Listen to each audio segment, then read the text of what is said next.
On March 14, 1849, the county courthouse in Lowndes County, Alabama, burned to the ground in what officials called an unfortunate accident caused by an overturned lamp. But among the ashes, investigators found something that didn't match the official story. 3 sets of human remains in the basement, chained to iron rings embedded in the stone walls. The county clerk's records from 1847 to 1849 were completely destroyed, along with property deeds, marriage certificates, and most crucially, the probate documents for the Sutton estate. For over a century, descendants of Lowndes County families have whispered about what really happened at Bell River Plantation during those 2 years, about the twin daughters of Colonel Nathaniel Sutton, and about the slave named Marcus, who somehow managed to document everything before he vanished. What you're about to hear has been pieced together from surviving letters, medical records from Mobile, and testimonies given to a Northern Abolitionist society that was sealed until 1963. Before we continue with the story of the Sutton sisters and the secrets that consumed an entire community, make sure you're subscribed to Liturgy of Fear and hit that notification bell. We uncover the darkest corners of American history that textbooks won't touch. And leave a comment telling us what state or city you're listening from. We love knowing where our audience discovers these forgotten horrors. The truth about Bell River Plantation begins not with the fire, but with a funeral 2 years earlier, and with 2 women who had been taught that survival meant absolute control. Lowndes County in 1847 stretched across some of the richest cotton-growing soil in Alabama. Black earth that made men wealthy and carved the landscape into kingdoms of white columned houses surrounded by fields that reached the horizon. The county seat of Hayneville sat at the center of it all, a collection of brick buildings and dirt streets where planters conducted business, and their wives pretended not to know where the family wealth truly came from. Bell River Plantation lay 8 miles south of town, accessible only by a private road that wound through stands of water oak and across 2 tributaries of the Alabama River. Colonel Nathaniel Sutton had built the main house in 1828, a 3-story structure with 12 rooms and a separate kitchen building connected by a covered walkway. The slave quarters, 24 cabins arranged in 2 precise rows, sat a 1/4 mile behind the main house, close enough to be summoned quickly, far enough that the colonel didn't have to hear the sounds of the lives he owned. The colonel had made his fortune in cotton, but his reputation came from something else entirely. He'd served in the Creek War under Andrew Jackson, and brought back from that conflict a belief that humans could be improved through careful breeding, the same way one improved livestock.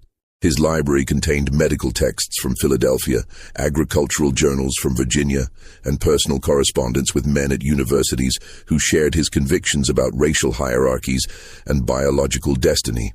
He kept meticulous records, measurements, observations, genealogies traced back 3 generations. His neighbors called him eccentric but brilliant. His slaves called him something else entirely, though never where white ears could hear. The colonel never married. Instead, he'd purchased a slave woman named Ruth in 1824 from a Charleston trader, a woman described in the bill of sale as of uncommonly fair complexion and genteel bearing. Ruth gave birth to twin daughters in 1825, Sarah and Catherine. The colonel raised them in the main house, educated them with tutors from Mobile, dressed them in fine clothes ordered from New Orleans. But he never freed them. He never acknowledged them as his daughters in any legal document. On paper, they remained his property, an arrangement that gave him absolute authority over every aspect of their existence. Sarah and Catherine grew up in a peculiar isolation. They learned to read and write, to paint watercolors and play the pianoforte. They studied literature and mathematics, geography and French, but they rarely left the plantation grounds. The colonel controlled who visited and when, screening every potential social contact through his own rigid criteria. He told them they were special, that they had been given advantages that elevated them above their station, but that the world beyond Bell River would never understand or accept them. He taught them that safety came from seclusion, that trust was a weakness and that power, however limited, was the only currency that mattered. The twins learned these lessons too well. They developed their own language of glances and gestures, finishing each other's sentences, sometimes falling silent for days and communicating only through notes passed across the dinner table.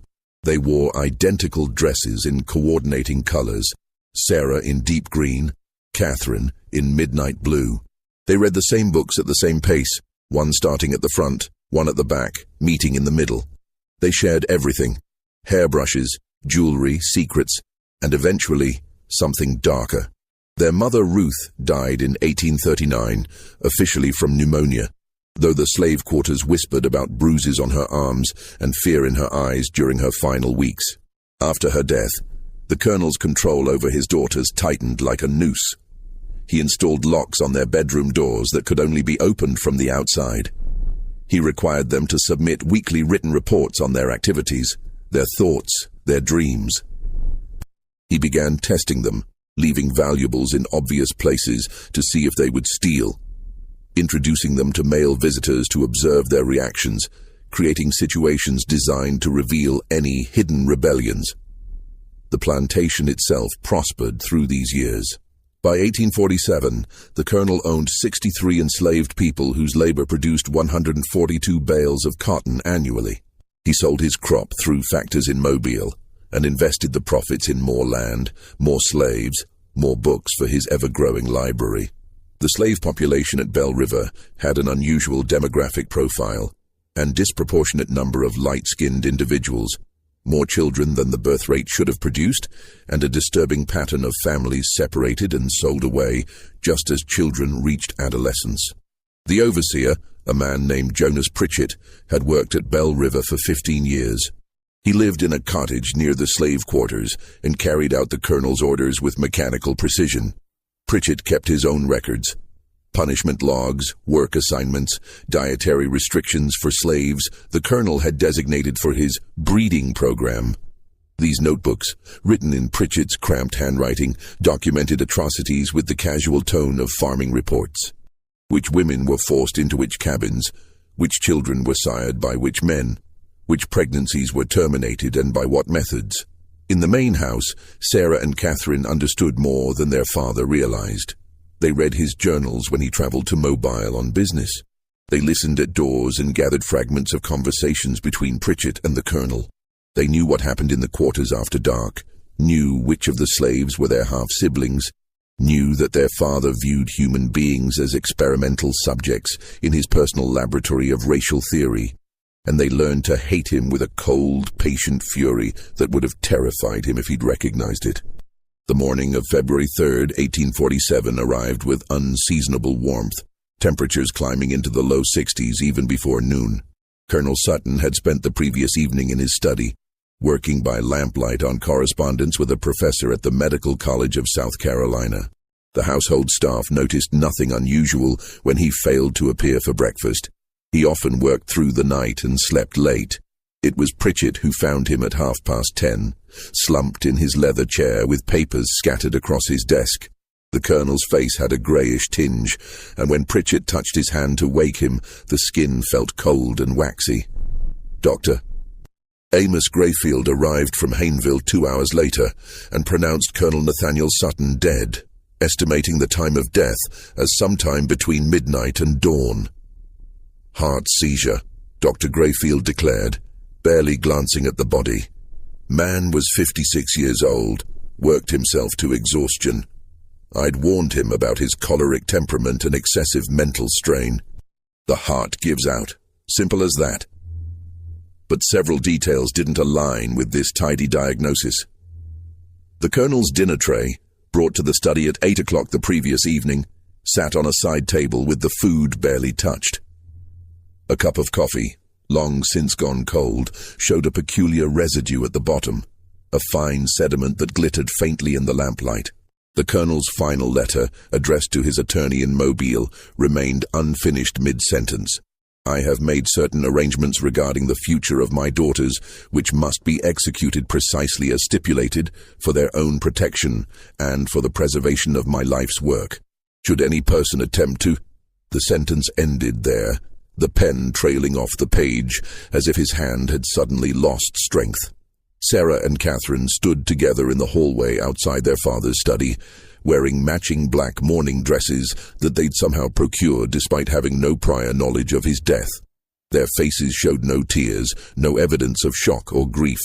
They held hands, fingers interlaced, and watched the proceedings with identical expressions of watchful calm. "We should examine him more thoroughly," suggested Mr. Harold Breckenridge, a neighboring planter who'd arrived to pay his respects. "Nathaniel was in good health last month when I saw him at the courthouse. This seems rather sudden." The colonel worked himself into the grave. "Doctor," Grayfield snapped, irritated at having his professional judgment questioned. "I've seen it 100 times. The body simply gives out. Now, if you'll excuse me, I need to speak with the daughters about funeral arrangements." But Dr. Grayfield never got that conversation. Sarah addressed him first, her voice perfectly modulated and cold as January rain. "Dr. Grayfield, we appreciate your prompt attendance. The funeral will be held 3 days hence with burial in the family plot. Mr. Jeremiah Osgood, our father's attorney from Mobile, has been summoned and should arrive by tomorrow evening. Until such time as the will is read and the estate settled, Catherine and I will manage the plantation affairs. Pritchett will continue as overseer under our direct supervision." The men in the room exchanged glances. Women didn't manage plantations, certainly not unmarried women barely 22 years old. And there was something else, something they couldn't quite articulate, a sense that Sarah and Catherine had been waiting for this moment, that they'd rehearsed these words and knew exactly how events would unfold. "Now, Miss Sarah," Mr. Breckenridge began in the patronizing tone men reserved for women discussing matters beyond their comprehension. "You can't seriously expect to—" "Our father educated us specifically for this eventuality," Catherine interrupted, her voice a mirror of her sister's. "We understand crop rotation, market factors, the management of field labor. We've studied his methods for years. This plantation will continue to operate at its current level of productivity." What the men didn't know, couldn't know, was that Sarah and Catherine had prepared for this day for months. They'd studied their father's account books, memorized the names and capabilities of every enslaved person on the property, learned which merchants in Hayneville could be manipulated and which needed to be avoided. They'd planned for every contingency except one, the specific contents of their father's will. The funeral took place on February 6th under gray skies that threatened rain but never delivered. 43 neighbors and business associates attended, gathering in the parlor where the colonel's body lay in a walnut casket lined with white satin. The Reverend Samuel Yates from Hayneville's Presbyterian Church delivered a eulogy that praised the colonel's contributions to Alabama's agricultural prosperity and his devotion to advancing scientific knowledge. Not one enslaved person from Bell River attended the service, though they gathered in the quarters that evening for their own ceremony, a mixture of Christian hymns and older traditions, singing songs that celebrated liberation and the settling of accounts. They kept their voices low, but the sound carried across the fields to where Sarah and Catherine sat on the main house veranda, listening. "They think they're free now," Sarah said softly. "They'll learn differently," Catherine replied. Jeremiah Osgood arrived from Mobile the evening after the funeral, a portly man of 50 with silver hair and the careful manner of someone accustomed to delivering bad news to people who could afford to make his life difficult. He carried a leather satchel containing Colonel Sutton's will and several sealed documents marked for the twins' eyes only. The reading took place in the colonel's study, now thoroughly cleaned of any evidence of his final hours. Sarah and Catherine sat together on a settee, their black mourning dresses rustling slightly as they adjusted their positions. Pritchett stood by the door, uninvited but tolerated, his weathered face expressionless. Osgood opened his satchel and withdrew a thick document bound with black ribbon. Colonel Sutton revised his will on December 12, 1846, less than 2 months before his death. The provisions are unconventional. The document's opening paragraphs were standard: charitable bequests to the Presbyterian Church, personal items distributed to various acquaintances. Then Osgood reached the section concerning the plantation and its inhabitants. "To my daughters Sarah and Catherine Sutton, I leave the entirety of Bell River Plantation," including all lands, structures, livestock, equipment, and human property, to be held jointly and equally between them. However, this bequest is conditional upon the following stipulations, which must be satisfied within 24 months of my death. Osgood paused, cleared his throat uncomfortably, and continued. First, both daughters must enter into lawful Christian marriage with men of suitable character and standing, approved by the executor of this estate. Second, both marriages must produce legitimate offspring within the stipulated time frame. Third, the daughters must maintain the plantation at current levels of productivity and demonstrate sound management of its resources. Sarah's hand tightened on Catherine's, their knuckles going white. Should these conditions not be met, Osgood read, his voice dropping lower, Bell River Plantation and all its assets shall be sold at public auction, with proceeds distributed equally among the following charitable institutions. The list included agricultural colleges, medical societies, and organizations dedicated to the advancement of scientific understanding of human populations. The Colonel's final attempt to ensure his ideology outlived him. There's more, Osgood said, withdrawing a second document. A private letter to you both. He handed the sealed envelope to Sarah, who broke the wax seal with her thumbnail. Inside, their father's handwriting covered 3 pages of heavy cotton paper. Catherine leaned close, and they read together in silence. The letter explained the Colonel's reasoning with chilling clarity. He'd observed their unnatural attachment to each other, their rejection of normal feminine interests in courtship and marriage. He'd concluded that they would never voluntarily separate, never form appropriate alliances with men who could continue his work and properly manage his estate. So he'd created a situation where they had no choice. Marry and procreate, or lose everything. But the letter's final paragraph contained something more disturbing. I have made arrangements to ensure you choose wisely. My network of correspondence extends throughout the state and beyond. They will be watching, reporting back on your conduct and your choices. Remember always that you are what I made you, and you cannot escape the fundamental truth of your nature, no matter how you might pretend otherwise. The blood that flows through your veins is both your privilege and your prison. Sarah folded the letter carefully and placed it back in the envelope.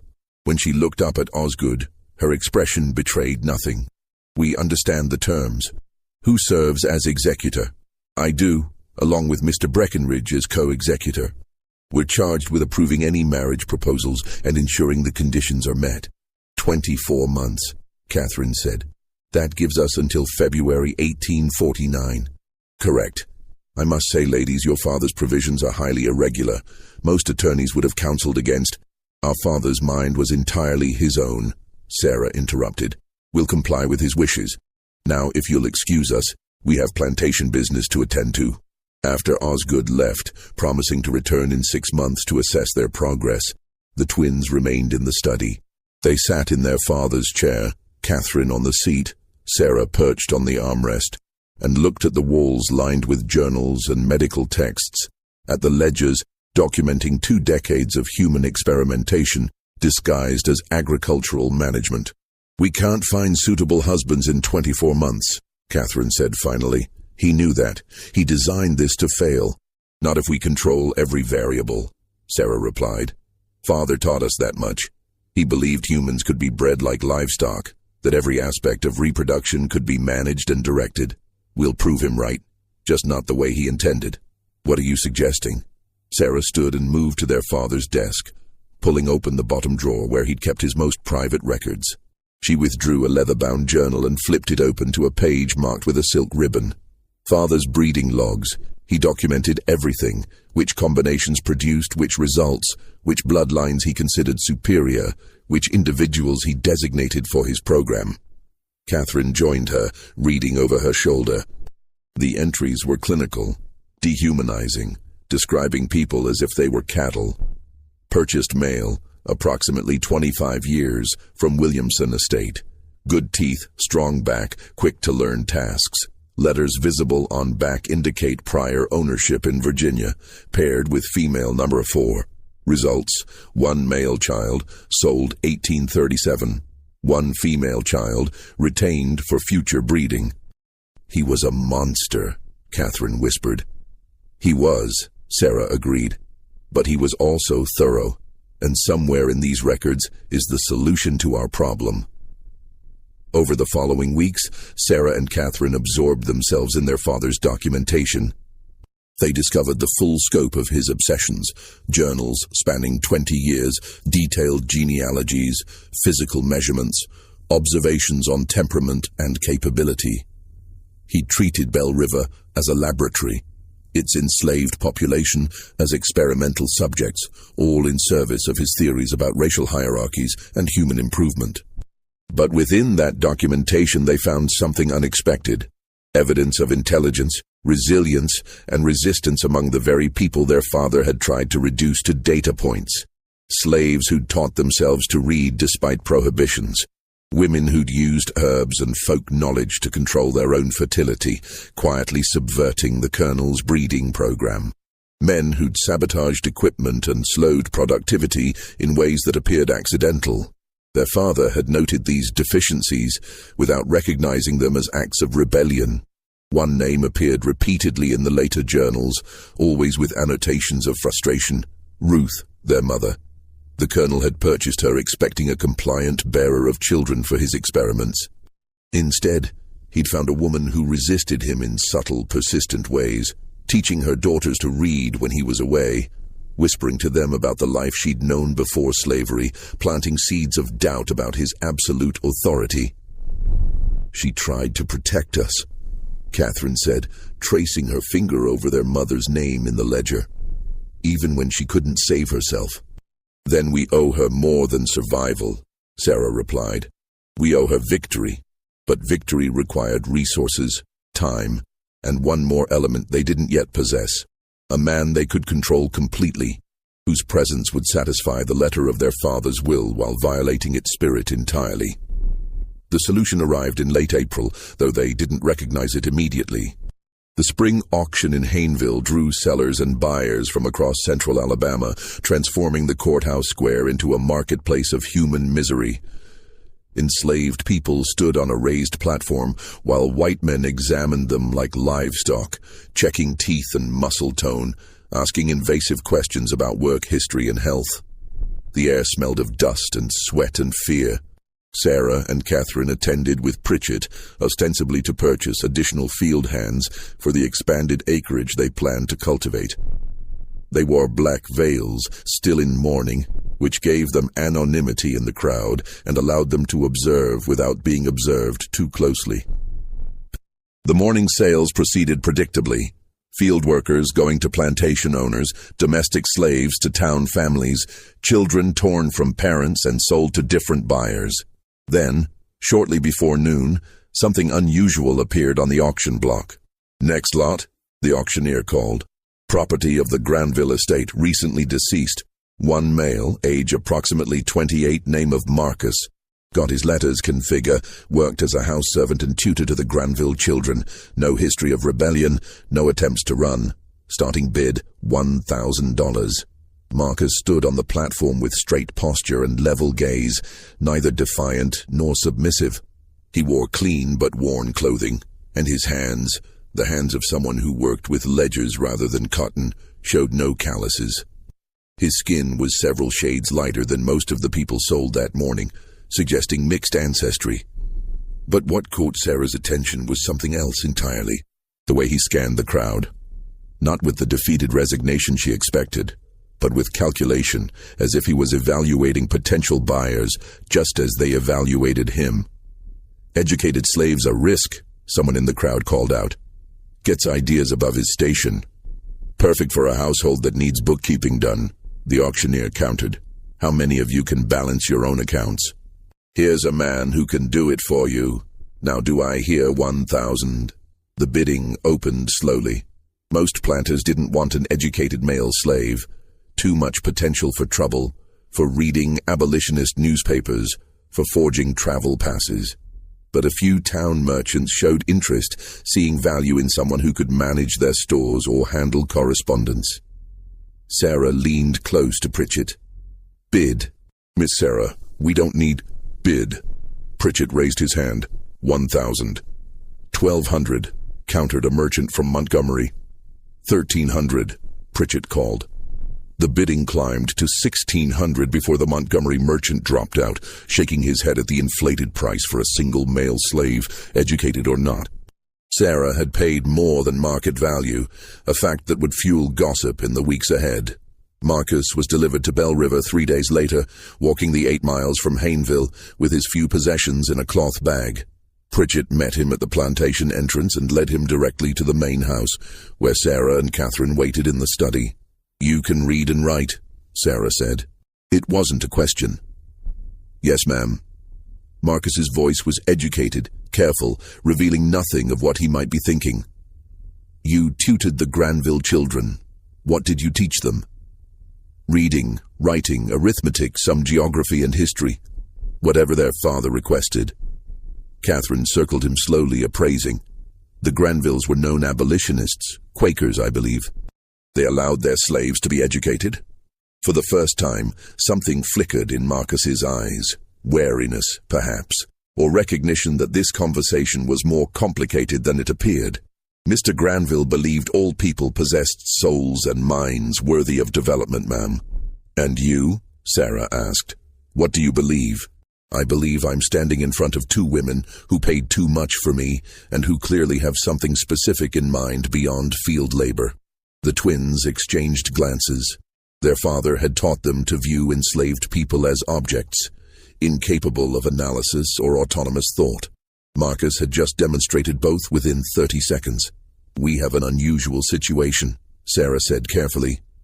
"Our father died recently, leaving conditions on our inheritance that require creative solutions.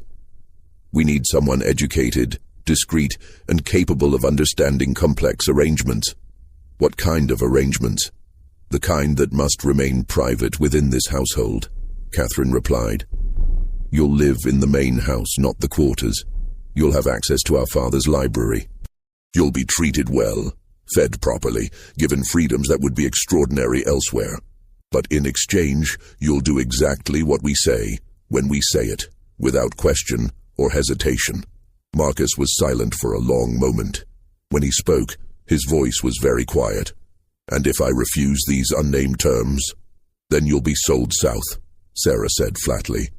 "To cotton plantations in Mississippi where educated slaves are worked to death in the fields to break them of any intellectual pretensions. I can have you on a boat within a week." It wasn't an empty threat, and Marcus clearly knew it. "What do you want from me?" "That depends," Catherine said. "Can you keep secrets, even ones that could be used as weapons?" "I've kept secrets my entire life, ma'am. Had to survive." Sarah walked to the window, looking out across the plantation grounds. "Our father's will requires us to marry within 24 months or lose everything. But we have no intention of submitting to marriages arranged by men who view us as property to be managed. So we're going to subvert the terms while technically fulfilling them." "I don't understand." "You will," Catherine said. "But first we need to know if you can be trusted, completely and absolutely." Over the following days, Sarah and Catherine tested Marcus in ways both subtle and overt. They gave him access to their father's library and watched what he read.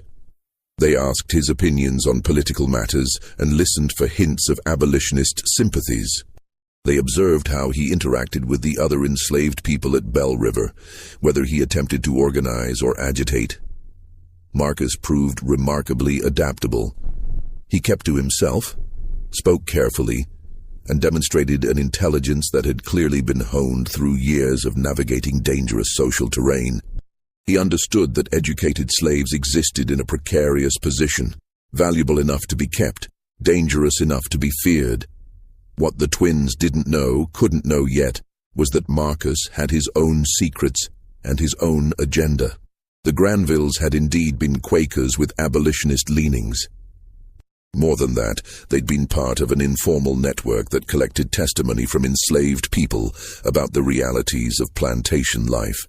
Marcus had spent 5 years documenting atrocities, recording names and dates and details in a coded shorthand he'd developed. When the Granvilles died, both within a week of each other from fever, their relatives had sold off the estate, including Marcus, before anyone could discover the trunk hidden in the root cellar containing years of carefully preserved evidence. Marcus had managed to retrieve his most important notebooks before the sale, hiding them in a hollowed-out Bible that no white person bothered to inspect.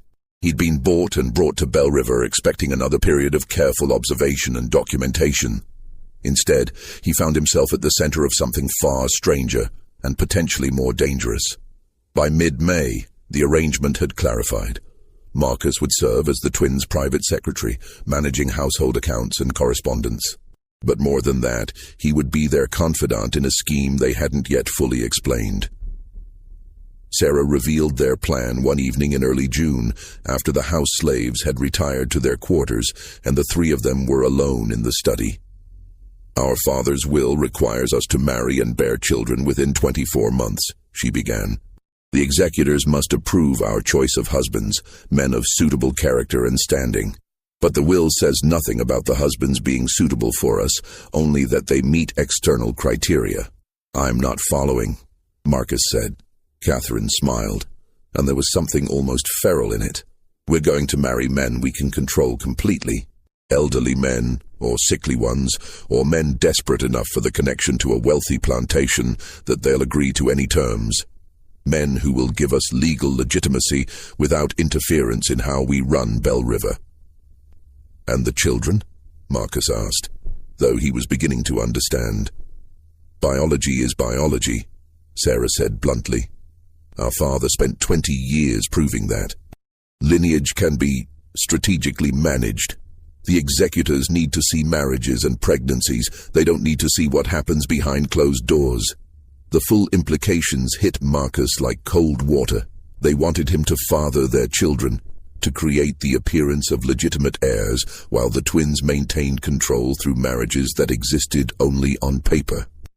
"You're asking me to commit an act that could get all of us killed," he said slowly. "If anyone discovered—" "No one will discover," Catherine interrupted. "We control this household completely. The marriages will be arranged carefully. We'll manage every detail, every possible witness, every piece of evidence. You'll be protected." "Protected?" Marcus laughed bitterly. "I'm a slave. There's no protection for me if this fails. You'll be ruined socially, perhaps sent away somewhere. I'll be hanged or burned alive. Which is why you'll be motivated to ensure it doesn't fail," Sarah said. "And in exchange, you'll receive something worth the risk." "What could possibly be worth—" "Freedom," Catherine said quietly. "Documented legal freedom. And enough money to go north and start a new life. We'll wait until after the children are born and the estate is secure. Then we'll manumit you, provide funds, and send you away with a cover story that holds up to scrutiny." Marcus looked between them, searching for deception or false promises. "And if I refuse?"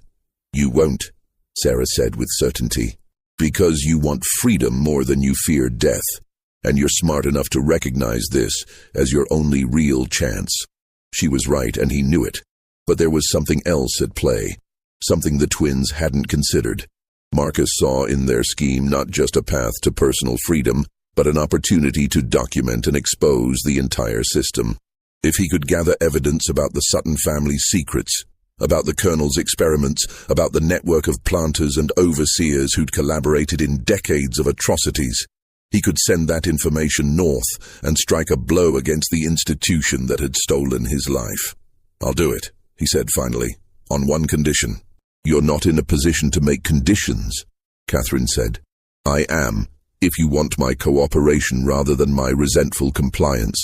I want to know everything. Your father's journals, his correspondence, his breeding logs, all of it. If I'm risking my life for this scheme, I deserve to understand the full context." The twins considered this.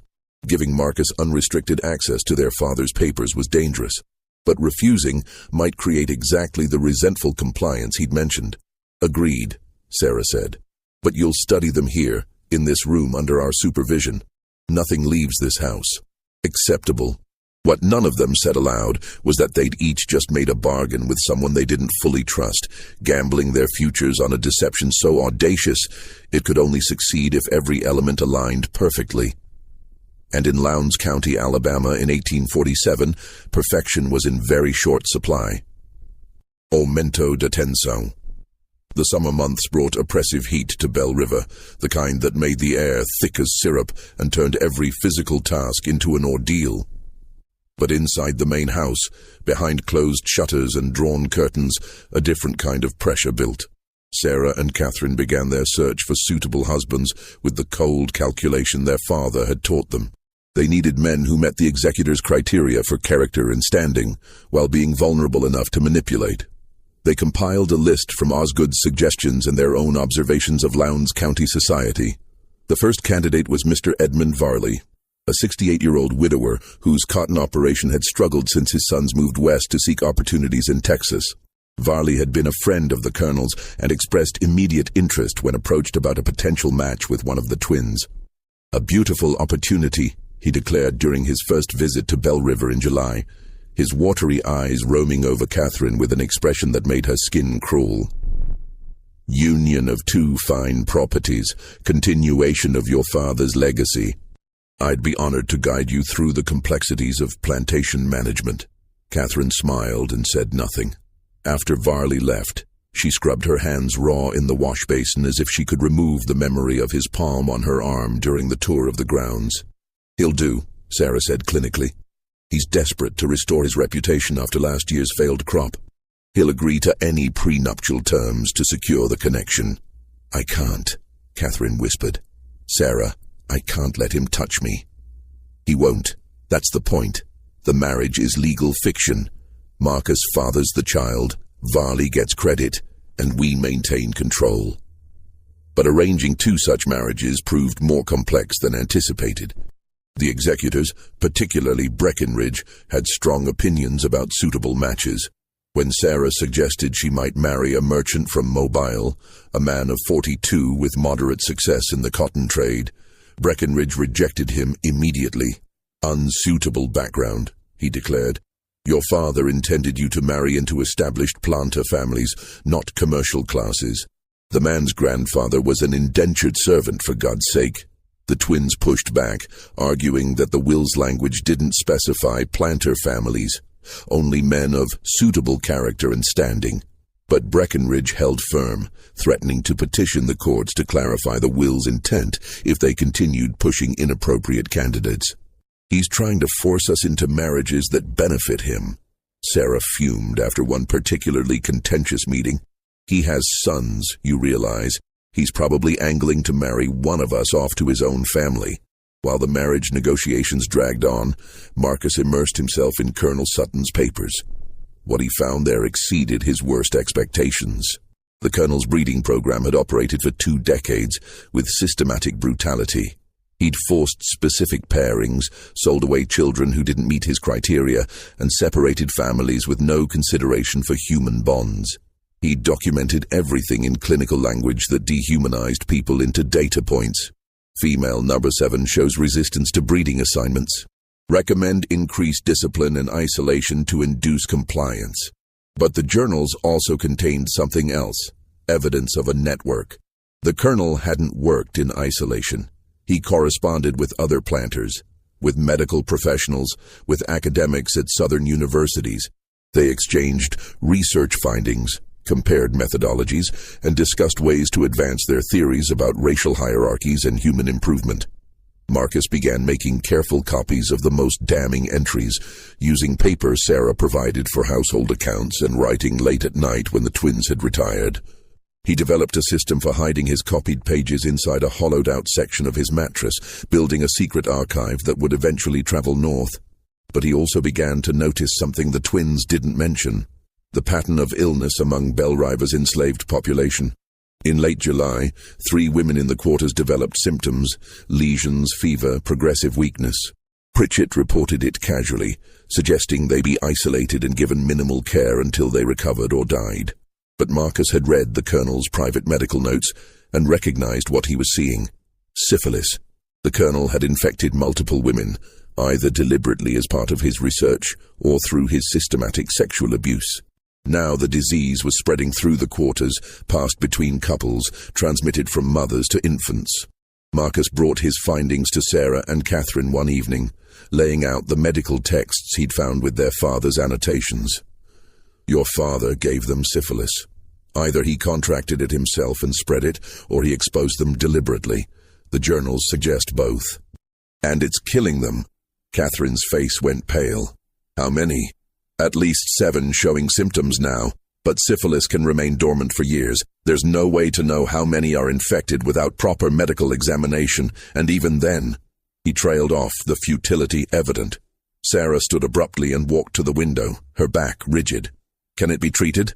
Mercury treatments sometimes, but they're almost as dangerous as the disease itself, and expensive, and would require a doctor willing to treat enslaved people properly, which Marcus didn't need to finish that sentence either. Do it anyway, Sarah said without turning around. Purchase whatever medicines are needed from Mobile. Have Dr. Grayfield come out, and if he refuses to treat them adequately, find someone who will. Miss Sarah, the cost... I don't care about the cost. Our father did this. We're not going to let them die from his depravity. It was the first crack in the facade Marcus had seen, the first indication that the twins might be motivated by something beyond self-preservation. He filed it away as valuable intelligence. Dr. Grayfield arrived 2 days later, irritated at being summoned to treat slaves. He examined the sick women with barely concealed disgust, confirmed the diagnosis, and prescribed mercury treatments with the cheerful confidence of someone who didn't particularly care whether the patient survived. Course of treatment takes months, he said, washing his hands in the basin a house servant provided. Can't guarantee results. Frankly, might be more economical to just isolate them and let nature take its course. Replace them with healthy stock. We'll take your prescription, Catherine said coldly, and we'll need you to examine the entire slave population. Everyone. Identify all potential cases. Grayfield's eyebrows rose. That's 40+ people. The expense is ours to bear. When can you begin? The examinations took place over 3 days in August, conducted in a cabin Pritchett cleared for the purpose. Grayfield worked with mechanical efficiency, noting symptoms in a ledger and dispensing diagnoses with the bedside manner of a livestock inspector. The final count was worse than Marcus had feared. 14 confirmed cases, another 8 probables. Nearly a third of Bell River's enslaved population had been infected by the colonel's systematic abuse.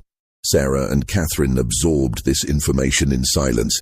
Then Sarah made a decision that would have shocked their father and confused their neighbors. We're treating all of them, she announced. Purchase the mercury, the bandages, whatever's needed. Improved rations for the sick. They need strength to survive the treatment. Reduced work quotas. And Marcus, you'll oversee the treatments. Keep detailed records of who receives what and their progress.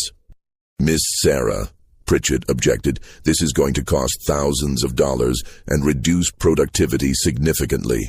Your father would never. Our father did this to them, Catherine interrupted. We're correcting his damage. The expense is irrelevant. What the twins didn't articulate, even to each other, was the complex motivation behind their decision. Partly it was pragmatic. Dead slaves couldn't work, and the plantation's value depended on its labor force. Partly it was guilt, recognizing their complicity in their father's system even as his victims. But partly it was something else, something neither wanted to examine too closely. The recognition that their father's greatest crime wasn't the specific atrocities he'd committed, but the fundamental belief that other people existed only as instruments for his purposes. They'd been raised to think the same way.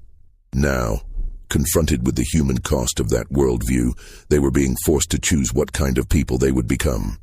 Marcus watched these developments with growing confusion. He'd expected to find monsters at Bell River, people who viewed him as less than human. Instead, he'd found 2 women who'd been made into something twisted by their father's abuse, who were now struggling to untangle their own humanity from the poison he'd fed them. It didn't make them allies. It didn't mean he trusted them. But it complicated his simple narrative of oppressor. and oppressed in ways that made his documentation more difficult. While Marcus grappled with moral complexity, the marriage negotiations reached a crisis point. In September, Breckenridge arrived at Bell River with a proposal. His nephew, Thomas Breckenridge, age 34, recently returned from New Orleans, where his cotton brokerage had failed due to what was delicately termed unfortunate investments. Thomas needed a fresh start and a wealthy connection. Sarah needed a husband the executors would approve. "Perfect match," Breckenridge declared, having already decided the matter. "Thomas has impeccable breeding, understands plantation management, and will provide the steady male guidance you require." Sarah met Thomas twice before reaching her conclusion. He was weak, vain, and deeply in debt, which made him perfect for her purposes. "I'll agree to the match," she told Breckenridge, "under specific conditions. A prenuptial contract giving me sole management of Bell River. Thomas receives an annual income but no decision-making authority over plantation operations, and the marriage doesn't take place until my sister's match is also arranged. Those terms are highly irregular. Those terms are non-negotiable. Thomas is desperate enough to agree. We both know it." Breckenridge sputtered but couldn't argue with the assessment. Thomas did agree, signing a prenuptial contract that essentially made him a paid figurehead in exchange for respectability and freedom from his creditors. Catherine's match proved more difficult. Edmund Varley had grown impatient and shifted his attention to a widow in Montgomery. The executors rejected 3 other candidates for various reasons. Time was running short. They had until February 1849, and it was already October 1847. Then Catherine made a suggestion that changed everything. "What if I don't marry at all?" Sarah looked up from the ledgers they'd been reviewing. "The will requires both of us. The will requires both of us to marry within 24 months. It says nothing about remaining married. I could marry, become pregnant, and then accidents happen, especially to sickly husbands." The room fell silent. Marcus, sitting at the desk where he'd been copying correspondence, felt ice water run down his spine. "You're suggesting murder," he said quietly. "I'm suggesting that we fulfill the letter of Father's will through whatever means necessary," Catherine replied. "He never specified the husbands had to survive." "Catherine," Sarah began, "don't pretend you haven't thought about it. Thomas Breckenridge is going to be a problem. He's weak but not stupid. Once you're married, he'll try to assert authority, pregnancy or not. Men like that always do. They can't help themselves." Sarah didn't argue, which was answer enough. Marcus understood in that moment that he'd badly miscalculated. He'd thought the twins were victims of their circumstances, trapped women trying to escape their father's control through desperate means. But they were their father's daughters in ways that went deeper than blood. They'd learned to view people as obstacles to be managed or removed. "If you're planning to kill anyone," he said carefully, "I want no part of it. That's not what I agreed to." "You agreed to do what we say," Catherine reminded him. "And you'll keep doing it because the alternative is being sold south, remember? Then sell me south. I won't be party to murder." The twins exchanged glances. Sarah spoke first, her voice softer. "Catherine's talking theoretically. We're not planning to kill anyone, but she's right that we need to consider all possibilities. This situation is more complicated than we anticipated." Marcus didn't believe her, but he also recognized he had no good options. If he refused to cooperate, they could indeed sell him away, and his documentation would be lost. If he reported their plans to authorities, he'd be dismissed, a slave's word against white women's, and likely executed for daring to make accusations. So he did what enslaved people had always done. He nodded, agreed, and began planning how to protect himself when the inevitable violence came. November brought the first frost and a new development. Sarah's wedding to Thomas Breckenridge was scheduled for December 15th. The ceremony would take place at Bell River, with Reverend Yates officiating. Catherine would serve as maid of honor. The executors would attend to witness the fulfillment of the first condition. But behind the wedding preparations, darker plans took shape. Sarah and Marcus began their physical relationship in early November, clinical encounters that took place in the locked study after Catherine retired. Sarah approached it with the same cold efficiency she applied to plantation management. This was reproduction, not intimacy, a biological function necessary to achieve a goal. Marcus found it profoundly disturbing, not because of the racial taboo they were violating, though that danger hovered over every encounter, but because of the emotional emptiness of it, the way Sarah could separate physical acts from human connection so completely. "My father did this to dozens of women," she said one night afterward as they lay apart on the study floor.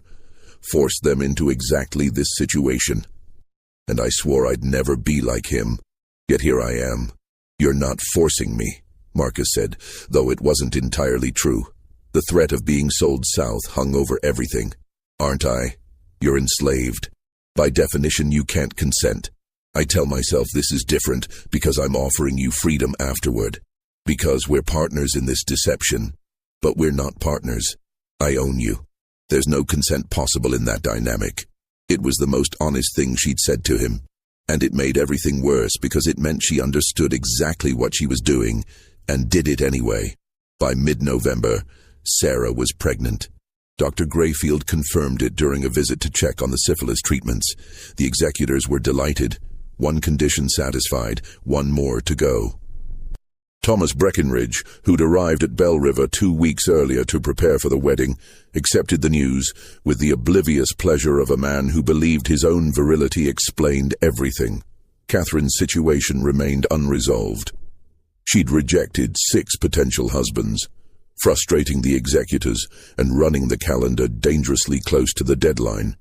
Then, in early December, she made an announcement.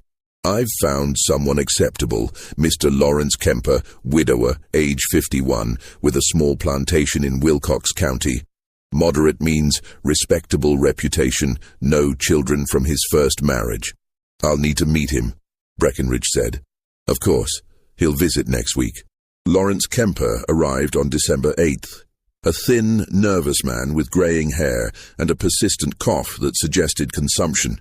He spoke little, deferred to Catherine constantly, and seemed pathetically grateful for her attention. "He's perfect," Catherine told Marcus after Kemper had left, dying slowly, desperate for companionship, and too weak to assert any authority. "The executors will approve him because he meets their surface criteria. And he'll be dead within a year, leaving me a widow free to do as I please. You're going to let him die of consumption? I'm going to let nature take its course. Is that murder, Marcus? Marrying a sick man knowing he won't survive?" Marcus had no answer that didn't sound like moral evasion. Sarah's wedding took place on a cold, clear December day.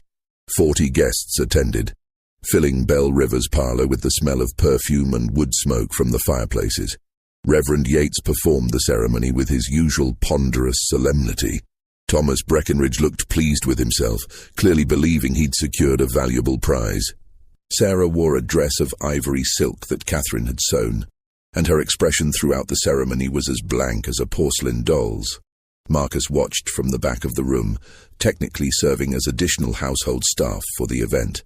He saw Sarah speak her vows without hesitation, saw her accept Thomas's kiss with perfect composure, saw her smile and accept congratulations from guests who had no idea what kind of performance they were witnessing. That night, after the guests had departed and Thomas had drunk himself into a stupor in his new quarters, Sarah came to the study where Marcus waited. "It's done," she said simply. "The first condition is satisfied." "And Thomas?" "Will do as he's told.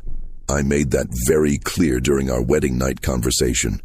He gets a comfortable life, an annual income, and the appearance of authority. In exchange, he stays out of my way and doesn't ask questions about how this plantation operates." He agreed to that.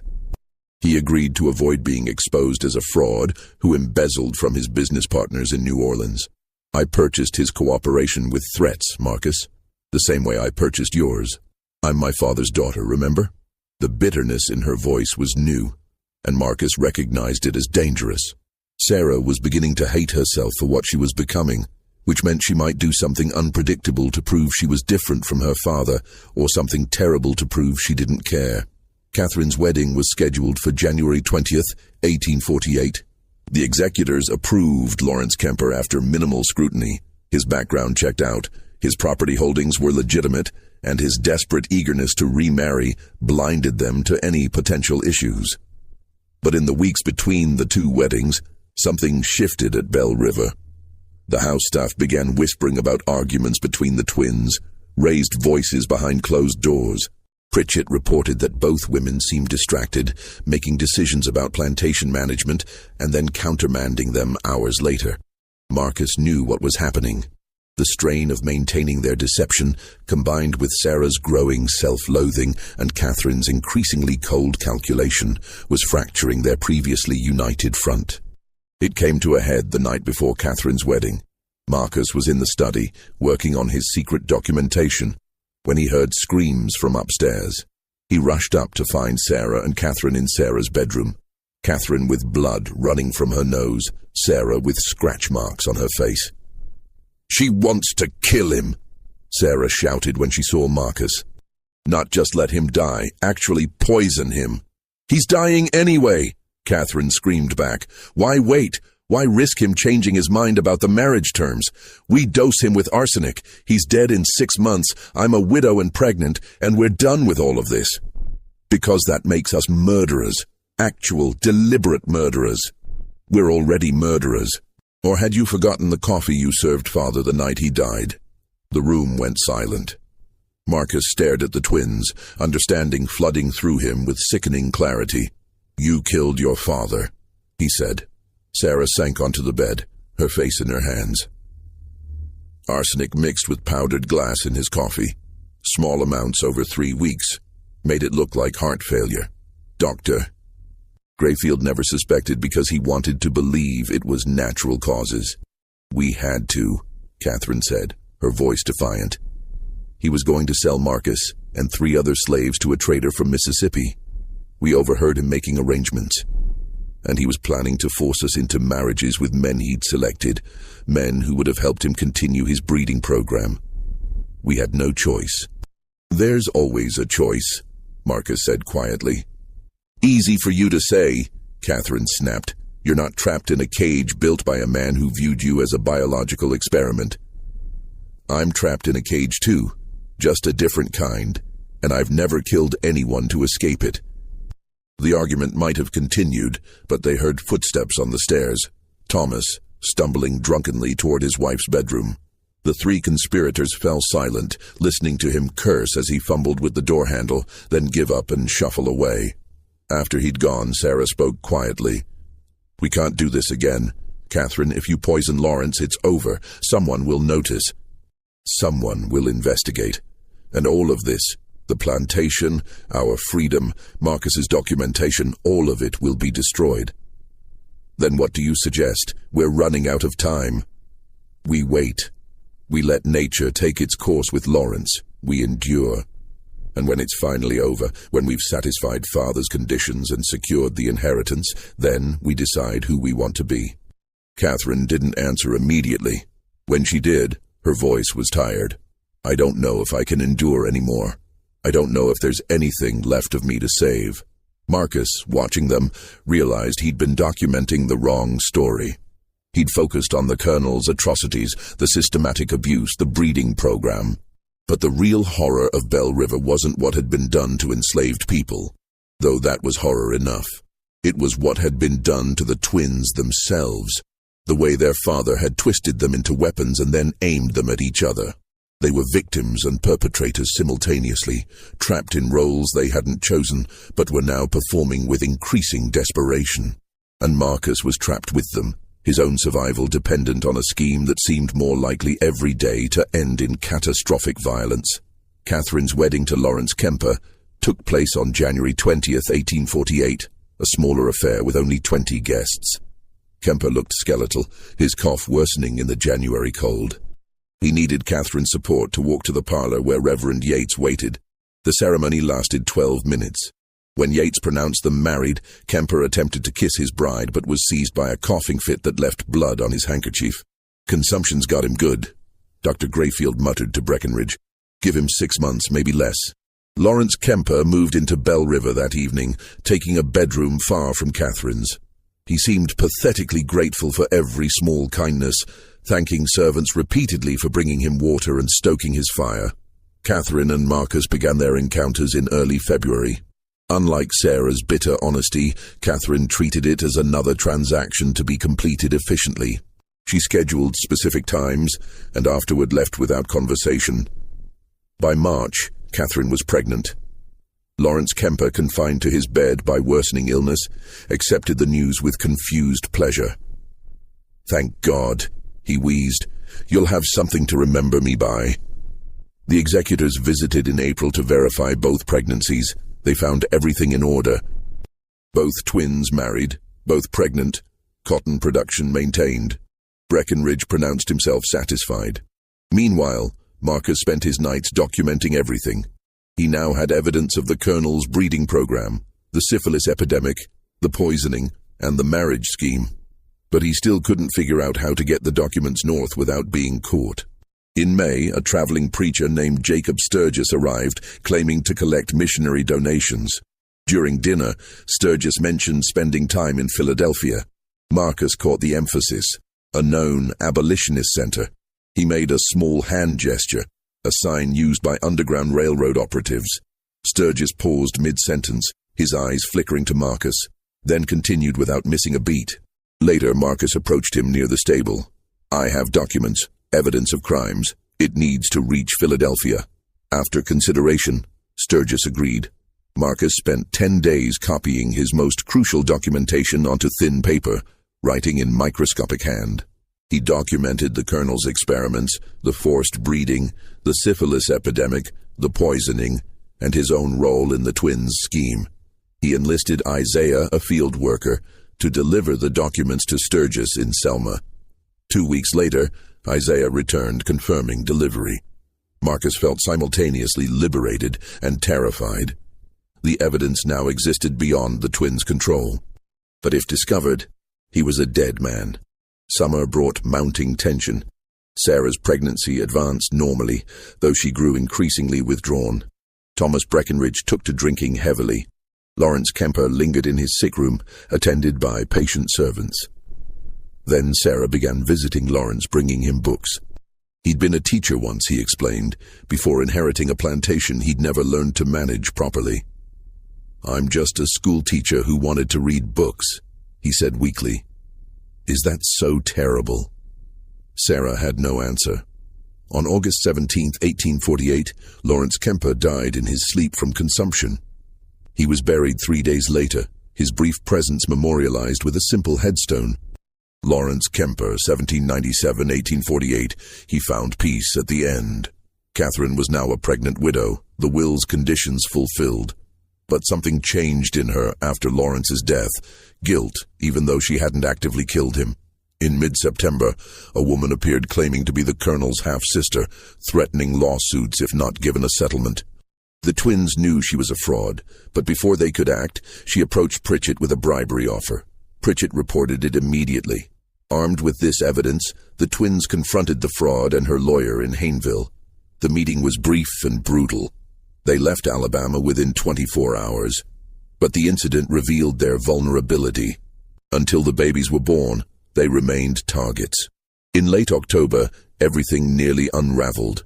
Thomas Breckenridge, drunk after winning at cards, mentioned that Sarah had been pregnant within weeks of their marriage. Surprisingly quick timing. Word spread through Lowndes County within days. The scandal hit Bell River like a thunderstorm.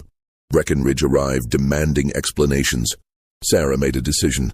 She stood before prominent neighbors, 7 months pregnant, and delivered a calculated confession. "I was violated," she said steadily. "Before our marriage, Thomas and I were intimate. I became pregnant. Rather than cancel the marriage and face ruin, we proceeded with the ceremony. It was wrong, it was sinful, but it doesn't invalidate our father's will." The men exchanged uncomfortable glances. Premarital intimacy was scandalous but not unprecedented. Sarah's frank admission made the story believable, a lie that protected the greater deception underneath. "What about your sister?" Breckenridge asked. "Catherine's situation is entirely proper." Breckenridge studied her carefully but had no evidence to disprove her story. "This matter is closed," he declared finally. "The will's conditions have been met."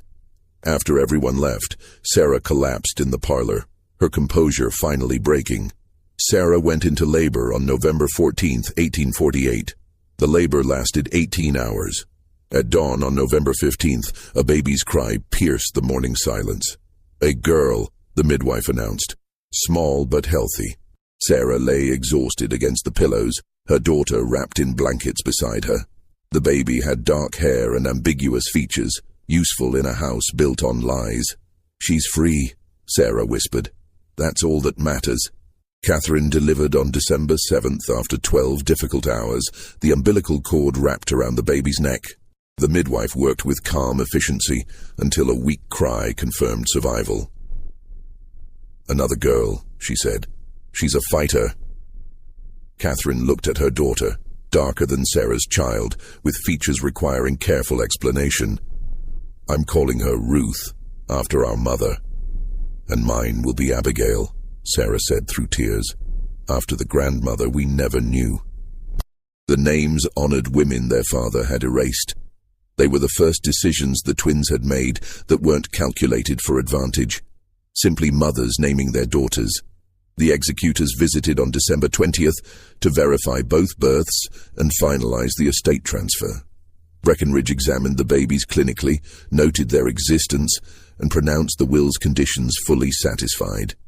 Bell River Plantation is hereby transferred to Sarah Breckenridge and Catherine Kemper. The estate is officially closed. After he left, Sarah felt nothing. No triumph, no relief, just exhaustion. They'd won, but the cost had been enormous. Marcus entered carrying Abigail. She wants her mother. As Sarah took her daughter, she made a decision. "We're keeping our promise. Your manumission papers will be filed next week. Funds sufficient to reach Philadelphia and establish yourself there." Marcus had been expecting delays. The directness caught him off guard. Just like that. "We made an agreement. I'm honoring it." "And the documents I sent north?" Sarah's eyes narrowed. "I know about those. Pritchett intercepts all correspondence. I know what was in them. Everything about Father's programs, the poisoning, our arrangement. Then why didn't you? Because you were right to document it. Someone needs to tell the truth. Maybe your testimony will reach people who can change things." Catherine appeared with Ruth. "We're not stopping you, but we're asking for 6 months. Stay until June, help stabilize operations. Then leave with our blessing and enough money to start fresh." It was masterful manipulation, but also honest. 6 months, he agreed. The winter passed in relative peace. Syphilis treatments continued, with several making full recoveries. The twins settled into motherhood while maintaining efficient plantation operations. Marcus spent evenings preparing for departure, but found himself reluctant to leave. He'd developed attachment to the children he'd fathered and complicated understanding of the twins themselves. Victims attempting to escape victimhood, trying to be better than they'd been raised to be. In March, a letter arrived from Pennsylvania addressed to Marcus. It was from Jacob Sturgis. The testimony had reached the Pennsylvania Anti-Slavery Society. They were compiling it for a report on Alabama plantations. "Father's legacy will be exposure and condemnation," Sarah said quietly. "Everything he believed will be used as evidence of the system's depravity." "He was a monster," Marcus said. "I know, but he was also my father." They moved Marcus's departure to mid-April. The night before he left, Sarah called him to the study. "I've been thinking about what we did," she said. "We convinced ourselves we were different from Father because we offered you freedom, but we weren't different. We just used more sophisticated coercion." "I know. And yet you stayed the extra months, completed the treatments. You fulfilled your bargain even after you knew I'd discovered your documentation." Sarah handed him a satchel heavy with gold coins. "This is more than we agreed. There are also letters of introduction to merchants who won't question a freed slave with proper papers." "Why?" "Because Abigail and Ruth will ask about their father someday. I want to tell them he was a good man who made difficult choices, who documented truth when others wanted it buried." Catherine appeared with both babies. "We're saying goodbye properly, as families should." Marcus held his daughters one last time, memorizing their faces. "Be good," he whispered. "Be better than all of us." Marcus left Bell River on April 18, 1849. He carried his papers and a daguerreotype Sarah had commissioned secretly, him holding both girls. On the back, Marcus and his daughters, April 1849. May they all find freedom. He reached Mobile and secured passage north. The ship departed April 23rd. He never returned to Alabama, but his testimony did. The Pennsylvania Anti-Slavery Society published their report in July 1849, detailing plantation conditions and naming Colonel Nathaniel Sutton specifically. It caused outrage in northern states and fury in southern ones. In August, Harold Breckinridge began asking questions about how Bell River information had reached Pennsylvania. On September 3rd, he arrived with a sheriff and warrant to search for evidence of abolitionist activity. Marcus was manumitted, Sarah replied calmly. He left with our blessing. Whatever he did after is his business. He stole property, your father's journals. My father's journals passed to us. We gave Marcus access as part of his duties. What he did with that access is speculation. The search lasted 3 hours. They found nothing. Catherine had burned everything potentially incriminating weeks earlier. Breckinridge was forced to leave empty-handed, though his parting words carried threat. This isn't over. Eventually, someone will find the truth.